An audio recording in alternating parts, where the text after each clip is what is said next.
Capítulo 5 Expulsa e redimida. Embora tenhamos observado repetidamente uma necessidade psicológica de conhecer e integrar Lilith enquanto sombra feminina não só pessoal, mas também coletiva, e a primeira e tradicional forma patriarcal de procedimentos em relação a ela tem sido suprimi-la ou expulsá-la. Supressão e negação. Nos tempos antigos, acreditava-se que o poder de Lilith podia ser capturado debaixo de um vaso invertido, no qual tivesse sido escrita uma fórmula mágica apropriada. Os vasos babilônicos, ver figura 19 e 20, de 600 a.C., retratam Lilith fortemente amarrada com correntes, pois o ferro é o material tradicional para se prender demônios. A figura 17 também fornece uma ilustração disso. O encantamento a seguir destina-se a suprimi-la. Citação. Amarrada está a feiticeira Lilith com um pino de ferro em seu nariz. Amarrada está a feiticeira Lilith com um torquês de ferro em sua boca. Amarrada está a feiticeira Lilith com uma corrente de ferro em seu pescoço. Amarrada está a feiticeira Lilith com grilhões de ferro em suas mãos. Amarrada está a feiticeira Lilith com pilares de pedra em seus pés. Outros vasos babilônicos apresentam ordens de divórcio, expulsando Lilith. Citação. Tu, Lilith, do deserto, tu, bruxa, vampira, descalça és tu, enviada, nua, com os cabelos em desalinho e caindo-te às costas. Uma série de forças poderosas são invocadas para ajudar na expulsão de Lilith. Outra citação. Sê informada por este meio de que o rabino Joshua bar Paraía decretou o teu banimento. Uma ordem de divórcio chegou às nossas mãos vinda dos céus. Tu, Lilith, bruxa e raptora, considera-te banida. Uma ordem de divórcio chegou a ti vinda através do mar. Ouve-a e parte. Não deverás discutir nem manifestar-te, seja num sonho à noite, seja em cochilos diurnos, porque estás selada com o selo de El Shaddai e com o selo da casa de Joshua bar Paraía e pelos 7 que estão diante dele.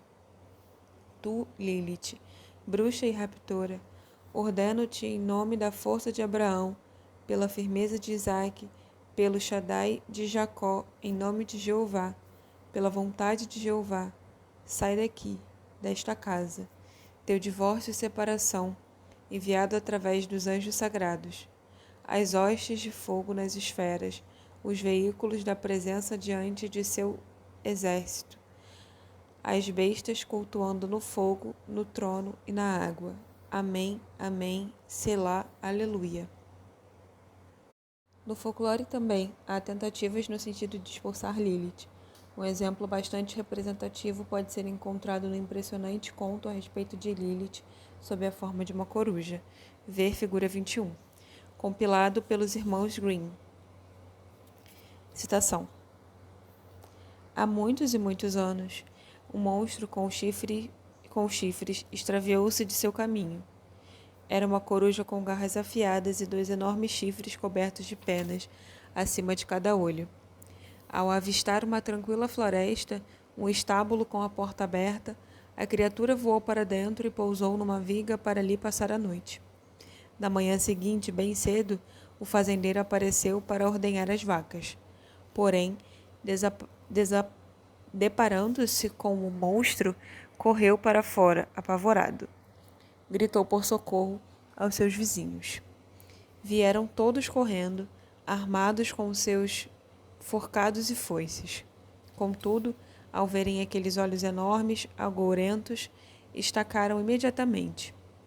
O fazendeiro mandou então chamar um homem considerado o homem mais corajoso e mais forte de toda a aldeia. Deixem comigo, disse-lhes o destemido. Ela não nos encarará por muito mais tempo. E sem vacilar, entrou no estábulo como se estivesse indo recolher os ovos da manhã, sem a menor preocupação. Mas ele viu aqueles olhos enormes e redondos encarados, aqueles chifres cobertos de penas. Mas ele viu aqueles olhos enormes e redondos, escancarados, aqueles chifres cobertos de penas, erguendo-se no alto da cabeça do monstro como se fossem os chifres de algum demônio dos infernos. O homem que todos esperavam que fosse salvá-los do monstro não passou do 5º degrau da escada. Por pouco não escorregou. Por pouco não caiu ao chão em sua desesperada fuga para fora do estábulo. Os aldeões ficaram agitados. O melhor dentre eles acabara de sair correndo. A criatura ameaçava destruir a todos. Finalmente, os 2 burgomestres sugeriram que cada um contribuísse com uma determinada quantia de dinheiro, suficiente para pagar o proprietário por seu estábulo e todo o feno, milhos e animais que estivessem no seu interior. Na manhã seguinte, no local onde antes se erguia o estábulo, nada mais restava senão cinzas, e não havia mais nenhuma coruja. Enquanto este conto de fadas europeu deixa os efeitos derradeiros da ação supressiva por conta da imaginação, o próximo conto, racídico a respeito de uma tentativa de obliterar Lilith e Samael, descreve com mais eficácia as terríveis consequências de tal ação. Citação. O rabino Joseph de la Reina de Safed, versado nas artes da cabala prática, resolveu instalar a redenção e erradicar o poder maligno, Lilith e Samael, da face da terra. Por diversas vezes ele foi advertido do perigo de seu intento pelo profeta Elias e pelos anjos Sandalafon, Actariel e Matatron. Finalmente, quando perceberam a inutilidade de suas advertências, os anjos informaram ao rabino Joseph de que Samael e Lilith haviam assumido a forma de 2 cachorros negros.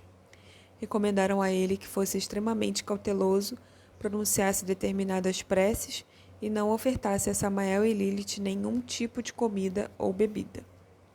Depois de cumpridos todos esses requisitos e de capturar Lilith e Samael, o rabino Joseph e seu grupo aproximaram-se do Monte Seir, onde os demônios seriam destruídos para sempre. O rabino Joseph pegou uma pitada de olíbano e cheirou-a. Samael disse: já que você não me dá nada para comer, deixe-me ao menos cheirar um pouco desse seu olíbano. O rabino Joseph estendeu sua mão e deu-lhe alguns grãos de olíbano. E Samael expeliu de sua boca, com um sopro, uma centelha de fogo e queimou o incenso, enquanto o rabino Joseph ainda o estava segurando. A fumaça penetrou nas narinas de Samael e ele rompeu os grilhões que o detinham. 2 dos discípulos morreram imediatamente. Outros 2 enlouqueceram, e o rabino Joseph ficou apenas com um único discípulo, abatido, exausto e espantado. Ele não sabia que havia posto em risco sua alma ao dar o incenso ao demônio, que o transformou em fumaça. Agindo assim, o rabino Joseph, sem o saber, envolvera-se em idolatria, anulando todas as forças sagradas. O rabino Joseph terminou seus dias casados com a maligna Lilith. Ele se corrompeu de todos os modos possíveis, utilizando os nomes sagrados e os outros nomes, bem como os conjuros que conhecia na prática do mal.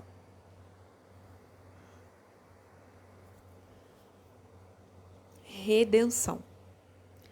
Visto que a drástica supressão de Lilith causa destruição, de que modo, então, ela deverá ser tratada? Surpreendentemente, há um texto do século XV que é encantamento mágico para se trazer uma linda moça para dentro de um dormitório. Embora Igrate não seja exatamente Lilith, podemos, todavia, aprender alguma coisa desse texto a respeito de como lidar com a sensualidade feminina.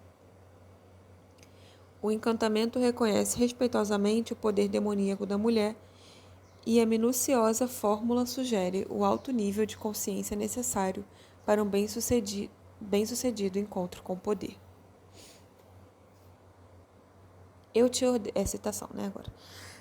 Eu te ordeno, Igrate, filha de Mahalat, rainha dos demônios, pelo poderoso e terrível nome, em nome dos anjos sagrados e em nome de Bilar, o heróico, rei dos demônios, que me envies, a linda donzela dentre as donzelas que te seguem, cujo número é idêntico ao número dos dias do ano, e em nome de Metatron e Sandafon, AAANNNSSS.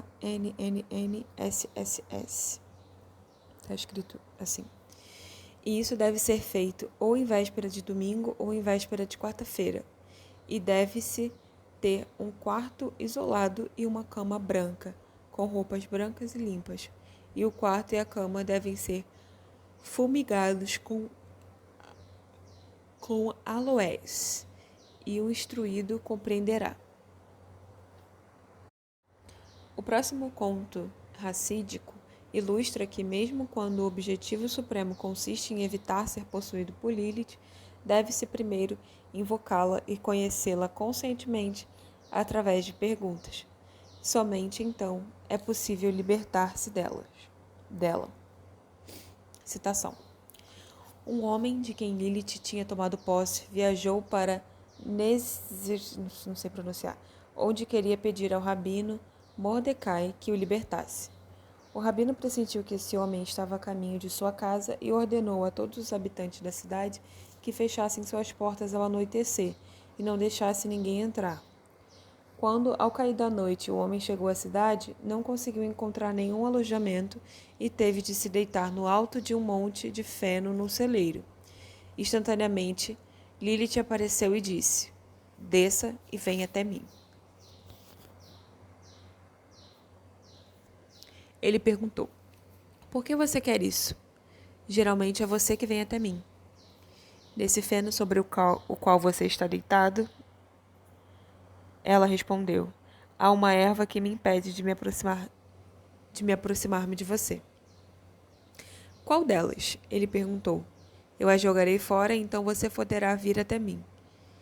Ele foi lhe mostrando várias ervas até que ela disse: "É essa." Então ele a amarrou no peito e ficou livre. O conhecido conto popular Hanina e o Sapo ilustra o tema da redenção mediante cuidadosa e consciente apreensão e conhecimento de Lilith.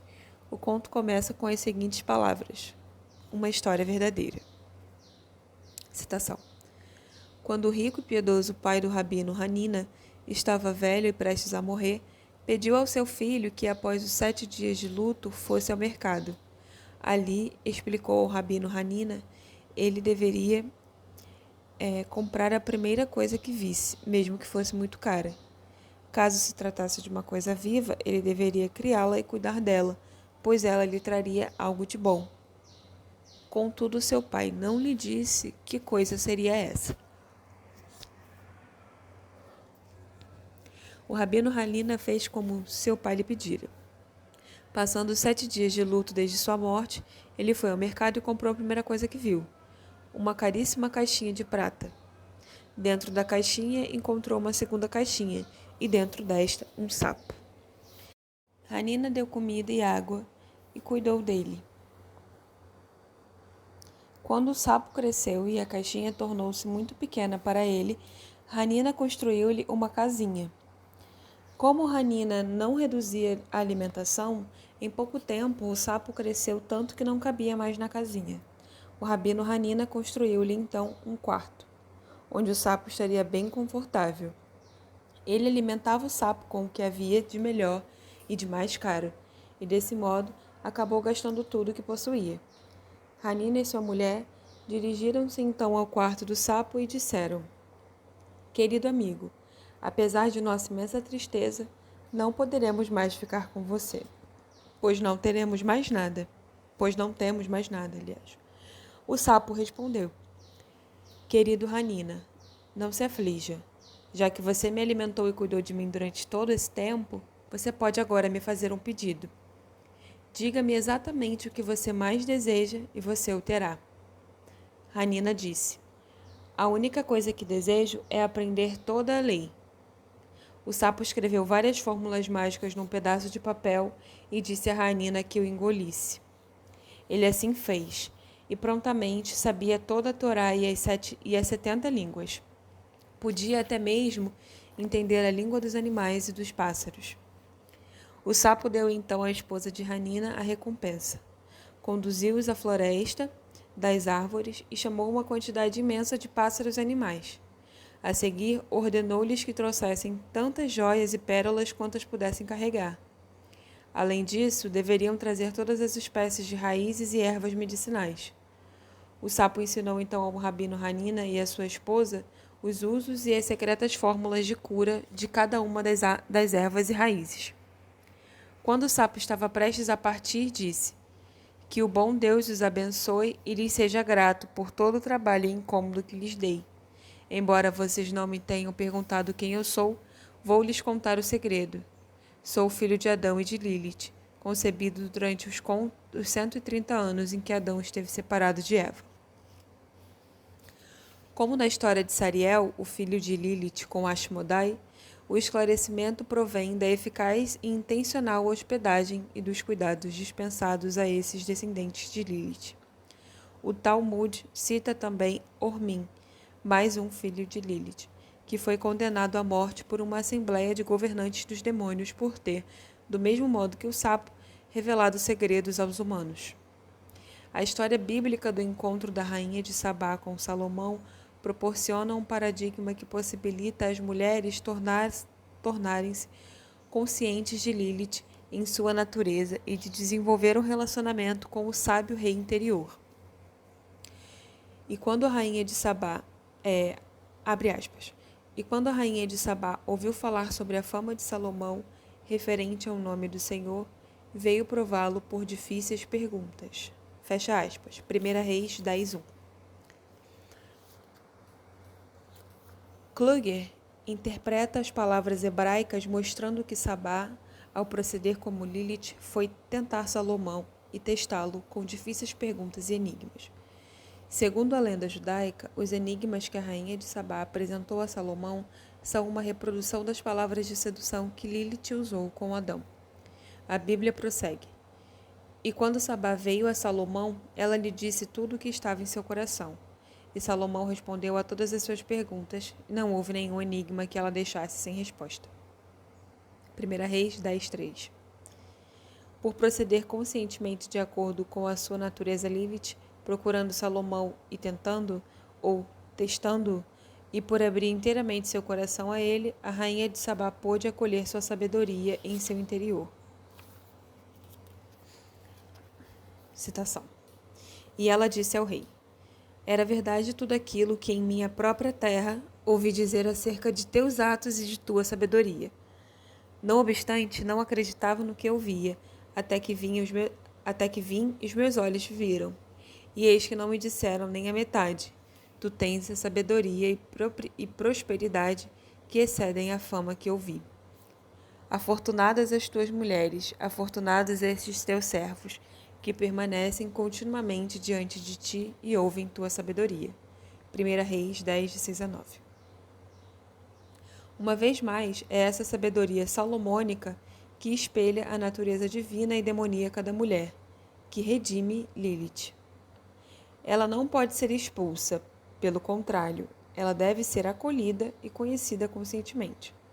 A razão da necessidade de um pleno encontro entre as forças da consciência masculina e feminina é expressa na lises da história de Lilith e Adão. Citação. Conta-se que logo após Lilith ter deixado Adão, ele ajoelhou-se diante do seu Criador e disse: Senhor do mundo, a mulher que me deste afastou-se de mim. Imediatamente o Senhor Deus enviou os 3 anjos, Samvai, Samsavai e Samengelof, para trazê-la de volta. Eles a alcançaram no deserto, perto do Mar Vermelho. Volta, sem demora, para junto de Adão. Disseram os anjos, ou te afogamos. Lilith perguntou, como posso voltar para junto de Adão e ser sua mulher depois da minha permanência às margens do Mar Vermelho?